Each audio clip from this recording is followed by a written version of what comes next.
Good morning, everyone. It's a great pleasure to be here. Thank you, Editor-in-Chief Steve Lindy. Steve, the Jerusalem Post has done Israel a great service by organizing this conference for the fourth time, I think. Distinguished guests, I want to tell you about Sarah Tchia Littman, a 20-year-old girl. Sarah was supposed to get married yesterday, but last Friday, a terrorist opened fire on the car in which her father, Rabbi Yaakov, and brother Netanel were driving to Shabbat Chatan, a traditional Jewish ceremony on the Saturday before a wedding. Yaakov and Netanel were murdered. Sarah's wedding was postponed. A celebration gave way to a funeral. She cried, "Who will walk me down the aisle?" A few hours later, headlines the world over centered on the horrific attack in Paris. Little attention was paid to the horrible attack in Otniel near Hebron and to the fact that Palestinian Red Crescent ambulance did not stop to offer help. Prime Minister Benjamin Netanyahu ordered the Foreign Ministry to file a compliance with the International Committee of Red Cross. Sadly, 67 years after independence, we still must fight for our existence. The Israeli poet Chaim Hefer once wrote, "Only those who lost their finest friends could ever understand us." We, having lost so many our sons and daughters, understand the pain and sorrow of France, our cherished allies. The France ambassador Patrick Mazanev will be speaking shortly. The Israeli public is mourning with our French brothers and sisters. Our citizens have spontaneously taken to the street to express solidarity. Ambassador, we the Israeli feel your pain. Our condolences to the families who lost their loved ones. I wish the wounded a quick recovery.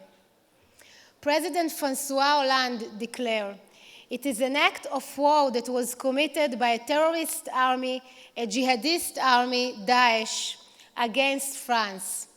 He said, "France is strong." Ambassador, everyone in this room and everyone in our government know President Hollande is right. France is strong and will prevail. Esteemed guests, President Hollande's statement resonates in Jerusalem. I would like to add to it. The war is not limited to France. That's not a local conflict, but a global war.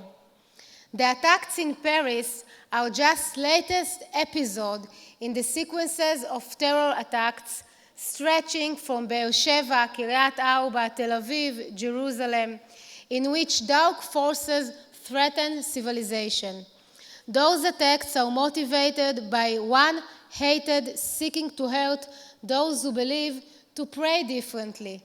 Christians, Muslims, Jews, and other believers or non-believers, they are all fire target to radical Islamists. Esteemed guests, there are two axes to terrorism in the Middle East. The first is the radical Islamists of ISIS and Al-Qaeda. The second is the Iran and its proxies, the Hezbollah in Lebanon, Assad regime in Syria, and the Hamas is unique because it's a Sunni terror organization who get money from Iran. Iran remains a major destabilizing force. Though it won a new appearance of respectability, its nuclear ambitions are hardly tamed. Through the Iranian rules in Syria, Bashar al-Assad could maintain a war against its own people that has cost hundreds of thousands of lives and displaced millions. Some in the international community say that Iran is not the problem but the solution, They argue that Iran may contribute to the fighting against ISIS. But that confused opinion disregards the fact that Iran is the world's biggest funder of terrorism. Though ISIS is Sunni, Shia terrorism may be just determinantal. So it is unfortunate that some in the international community are deceived by Iran President Hassan Rouhani's soft tone. The removal of the embargo on Iranian following the recent deal is likely to spark an arms race in the Middle East, first of conventional weapons, and after 10 years, when the deal expires, of unconventional weapons. I call all of you to realize that Israel is the only source of stability in the Middle East. Now it is time to recalibrate national and international doctrine of face reality. Radical Islamists are united against morality, progress, and democracy. Not just against Israel, but against every nation represented here today. They wage a war on our values. So the order of the day is to unite in our commitment not to let terrorism win. Terrorism will not determine our destiny. It will not deprive us of freedom, security, and hope. Esteemed guest, but sometimes the international community perceives Israel as the problem. A recent regrettable example is the European Union decision to label products made in Israeli settlements. I'm sure Prime Minister Netanyahu talked about it before, but I want to emphasize something. Last year, the export to the European Union totaled $18.9 billion. Next year, despite the labeling, we will export more. Our economy is strong, but the policy's symbolic significance is troubling. The European Union does not designate other countries the same way. Israel is singled out. This decision shames the European Union.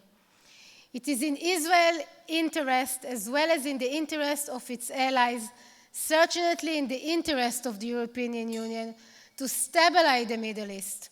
The European Union should seek a positive, constructive role, rather than get distracted but unhelpful symbolic measures that gain only energy to terror.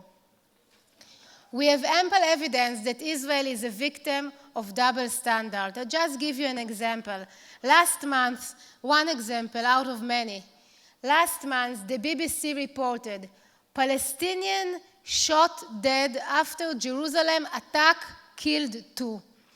Would you know from this headline that the Palestinian was actually a terrorist who shot by Israeli police after he murdered 2 civilians? We respect the role of the media, but deeply regret the biased reporting. This is unjust. Another example is the many NGOs which operate in Israel, but funded by other nations and seek to undermine Israeli policy. My friends, imagine for a moment that Israel decides to fund a British group advocating Scottish independence, or a Spanish one calling for Catalan state. Would the United Kingdom or Spain be indifferent to, let alone tolerance, such interference? Any nation wishing to contribute to the peace process should bear in mind that peace is the outcome of mutual recognition of sovereignty and the right to live in freedom and security. Peace will be achieved not by the international pressure, but through direct negotiation between the parties in good faith and respect. Make no mistake, Israel's struggle against terrorism did not start in 1967 and will not end with a decision to retreat to 1967 borders. There are nations, organizations, and individuals who are committed to fighting us, not until we give away land, but until we leave this land. And this will never happen.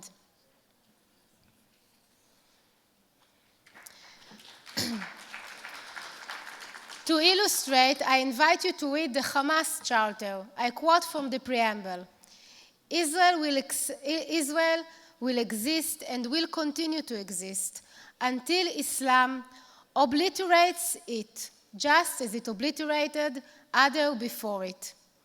I want to ask each and every one of you, distinguished diplomats, would your government negotiate with a party publicly committed to obliterate your nation? Let me reiterate our firm belief. Israel is not the obstacle to peace.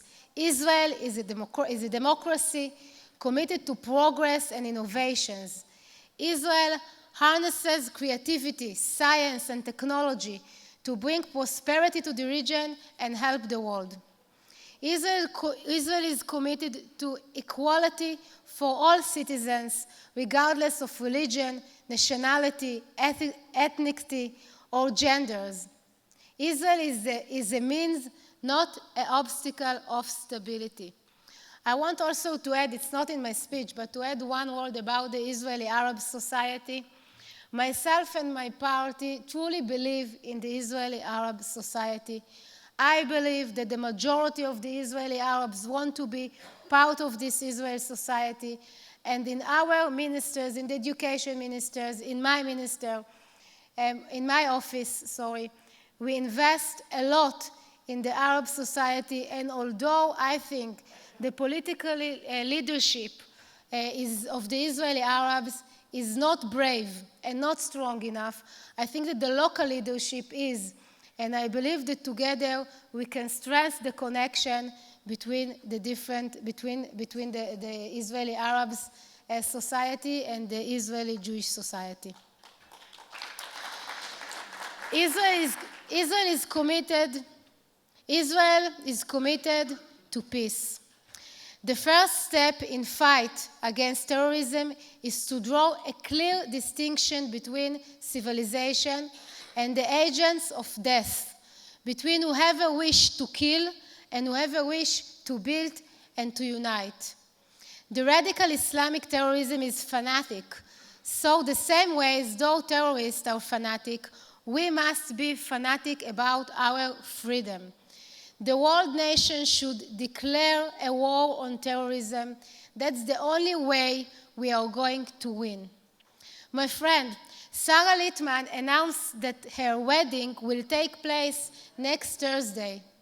Terror, she said, must not put an end to life and happiness.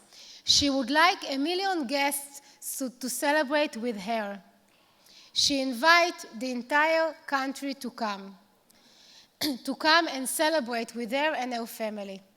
I, too, would like to invite every one of you here in this room to celebrate with her on next Thursday. This is the strength of the Israeli people. Thank you very much.